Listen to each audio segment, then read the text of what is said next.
Good day, dear students. Let's begin our next lecture. Today we are going to talk about lexical problems of translation. When we say lexics, especially, it means word level of each language. As we know, each word has unique peculiarity in the dictionaries of different languages. Words may have different meanings. Words may have different synonyms. Words may have different combinations they may come with. And all these kind of peculiarities concerning to the lexics will cause lexical problems of translation during translation process. So let's talk about them. Lexical problems.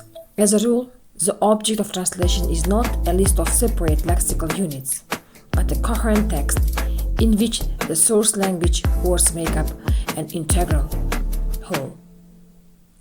When we speak about lexics, so we just sometimes they are closely related to the context, the means of meaning. In order to translate lexics, we should surely, first of all, understand the meaning closely related to the context. Without context, we cannot give the meaning of the word or lexic.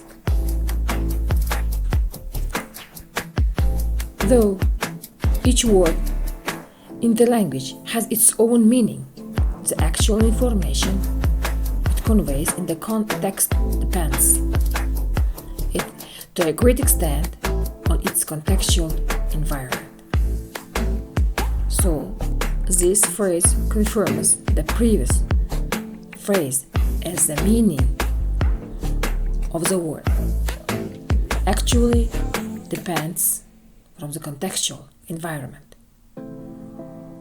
Before giving adequate translation or equivalent translation, first of all, the translator should clarify what it says in the context.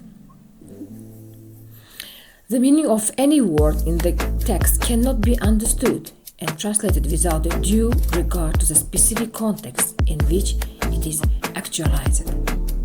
So, it means translator cannot understand the main meaning, specific meaning of the lexic without reading the context, without specific context, which is it is used in.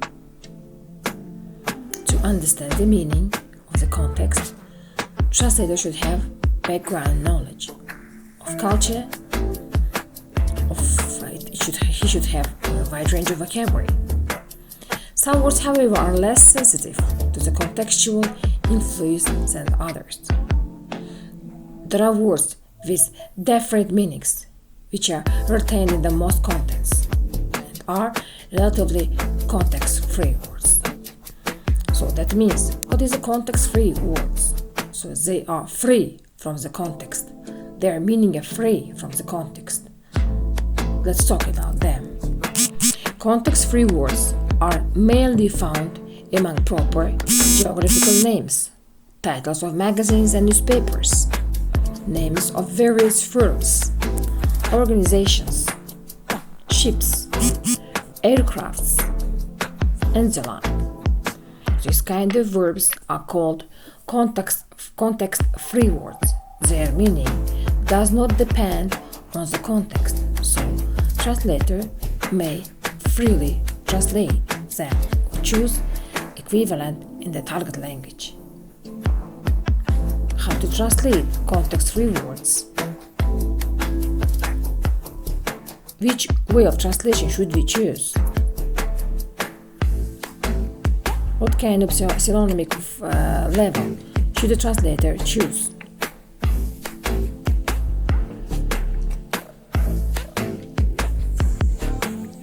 They can be the names, proper names of people, a person, heroes, organization, any kind of place names can be context-free.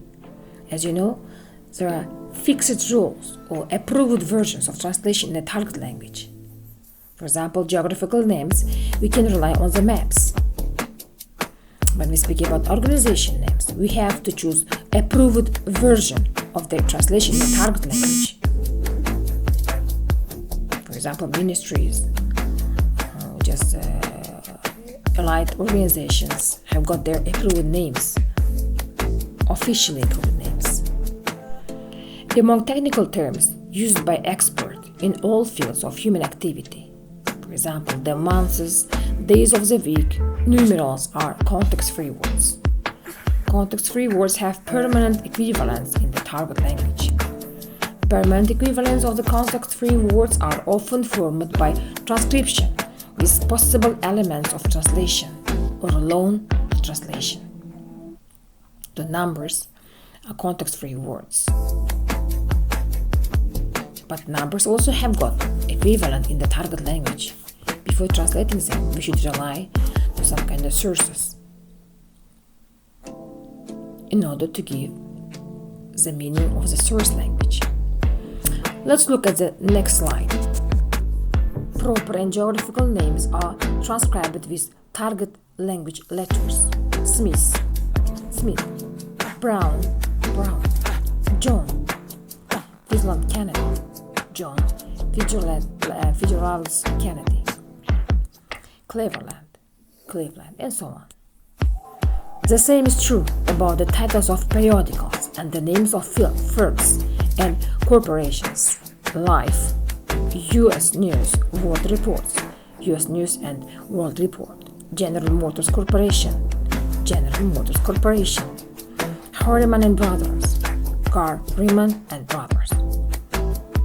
Transcription is also used to reproduce in target language the names of ships, aircrafts, pieces of military equipment, for example, Queen Elizabeth,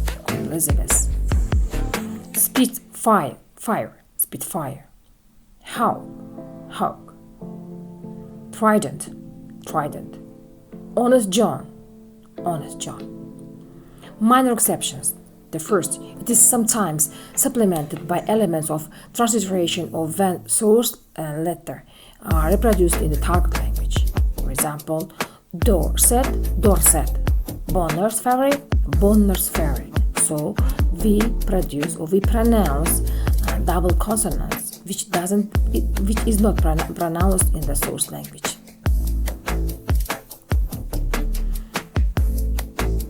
So we can see examples from the screen.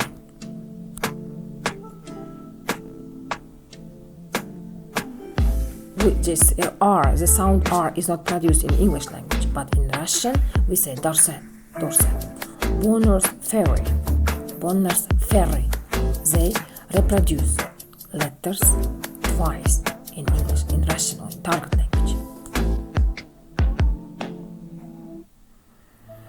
As well as to preserve some elements of source language spelling so as to make the target language equivalent resemble some of the familiar patterns. The Hercules missiles, ракеты Геркулеса. Columbia. Here, the Hercules is changed to Hercules. Sometimes they preserve some elements of pronunciation. Second, there are some traditional exceptions in rendering the names of historical personalities and geographical names. Charles, Karl I, James, Jacob, Wilhelm, Henry, Genrich, George, Georg, Edinburgh. There are some exceptions in rendering context-free texts. Some geographical names are made up of common nouns and are translated word for word. The United States of America, Соединенные Штаты Америки. The United Kingdom, Соединенное Королевство, Birleşken Krallıklar. The Rocky Mountains, скалистые горы. Here, some geographical names are made up of common nouns and are translated word for word. If the names includes both a proper name and a common name, the former is transcribed while the latter is either translated or transcribed or both. The Atlantic Ocean, Атлантический океан, Kansas City, Kansas City, New Hampshire, New Hampshire. Transcription. Transcription, as we know, how it is pronounced. Iowa. Не Iowa, а Iowa. Ohio, а не Ohio. Transliteration. Illinois. Michigan. Kentucky, а не Kentucky. The names of political parties, trade unions, as similar bodies are usually translated word for word, with or without a change in the word order. The Republican Party, Республиканская партия, the United Automobile Workers Union, Объединенный профсоюз рабочих автомобильной промышленности, the Federal Bureau of Investigation, Федеральное бюро расследования. Terminological words are also relatively context-free, though the context often helps to identify the specific field to which the term belongs. The context may also help to understand the meaning of the term in the context, which it can denote more than one specific concept. So, terminological words or terms are also considered to be context-free words. For instance, in the US political terminology, the term state and nation state, or one of the states within the federal entity. Both the state and federal authorities were accused of establishing a police state. In the first case, the term state is contrasted with the federal and will translate it as a Staat. As a rule, English technical terms, as well as political terms and terms in any specific field, have their permanent equivalents in the specific Russian and other terminological systems. For example, кислород, embassy, legislation, oxygen, and so on. Equivalent lacking words referring to the various source language realia. The translator tries to transfer the name of target language to target language by way of borrowing loan words or approximate equivalents. Many English words have been introduced into Russian in this way, or into Uzbek: baseball, небоскреб, саквояжники, carpetbaggers, and so on. They were borrowed. Quite a number of equivalent lacking words of this type, however, still have established substitutes in Russian and Uzbek, and the translator has to look for a casual equivalent each time he comes across such a word in the source text. We are the not wanted neologism. Not wanted can be translated into the following word. Как-то мы раз здесь уже не нужны. Там-то здесь так раз и не место. So the word not wanted does not exist in the English language. So the translator gives translation in another way. Wanted, delivered from the word want. Special attention should be paid to English conjunctions and prepositions, which are often used differently from the apparent equivalents in Russian and Uzbek language. They are equivalent lacking words. Such common conjunctions such as when, if, as once, whichever, and some others. The same situation can be observed in case of productive English semi-suffixes as minded, conscious, oriented, manship. Such cases force the translator to resort to some semantic transformation. So here, first of all, we have to give attention to the meaning and the context, then give the meaning in the target language. So when we speak about translators' false friend, you should be very careful. There are words in the source and target language which are more or less similar in forms. Especially, translators should know, because they may come across with this kind of phrases. Very few international words have the same meanings in different languages: parliament, theorem, diameter, and their Russian counterparts: parliament, теорема, диаметр. They have got the same form, the same meaning in different languages. astronomy, astronomia, biology, biologia, computer, computer, system, система, million, million. They have got the same structure, the same meaning. Without hesitation, we can give equivalence because we have got the same words in Uzbek language: astronomia, biologia, computer, система. In most cases, however, the semantics of such words in English and in Russian and Uzbek languages does not coincide, and they should rather be named pseudo-international words. Their formal similarity, suggesting that they are interchangeable, is therefore deceptive, and they may lead to translation errors. They are deceptive. By looking at them, you may understand, you may clarify, you may suggest wrong translation in a target language. That's why the false friends should be learned. Be aware of false friends of translators. What kind of words are they?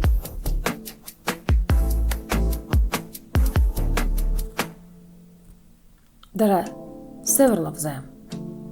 There are few of them that sometimes lead the translators to make mistakes in their speech. False friends of translators may sound similar or familiar to the translator, while they may have quite different meaning. When we say, for example, artist, in Russian language and Uzbek language especially, we understand the person who acts on the screen, who casts in the movies, who's a film star or movie star. Artist, yes, artist in Russian and Uzbek language. While in English language, the word artist is a person who paints and draws some kind of pictures. This kind of false friends may lead translation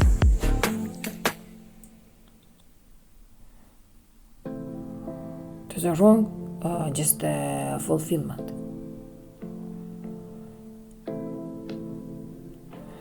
For that reason, they are often referred to as a translator's false friends: decade, complexion, lunatic, and like that. Десятилетие, цвет лица, сумасшедший. When we speak about complexion, especially we mean the color of the face, the color of the body of a person. We can see on the screen the other list of translators' false friends. Aspirant, especially pretendent, which aspirant means in Russian the person who has some kind of research, deals with a research paper. So that was all for today. Thank you very much for being with me. Goodbye.